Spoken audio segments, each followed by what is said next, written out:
Es esmu Kristīna Virsnīte, un es šobrīd atrodos dzīvnieku aizsardzības biedrībā Ķepu ķepā, kur ikdienā šeit uzturas vairāk nekā 100 suņi un 150 kaķi. Un viņi ļoti meklē mājas.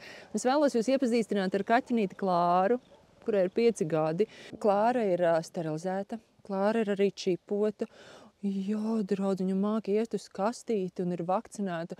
Un ļoti ceru, ka kādu dienu nonāks siltās mājās, kur varēs laiskoties uz dīvāna un neist visādus gardumus, un kur viņi ļoti, ļoti mīlēs. Jā, Klāriņa, vai ne? Maz brītiņu mēs viņai iedodam, un viņa ir gatava draudzēties. Nu, lūk, un līdz 3. novembrim jums ir iespēja nākt uz Rīga plaza un ziedojuma kastītē atstāt ļoti vajadzīgas lietas, kas noderēs šeit Ķepu ķepā. Bet vissvarīgākā lieta noteikti ir, ja jūs sadzirdat sevī aicinājumu, dot mājas šiem astaiņiem. Jā, dot mājas, tu gribi ar mani draudzēties.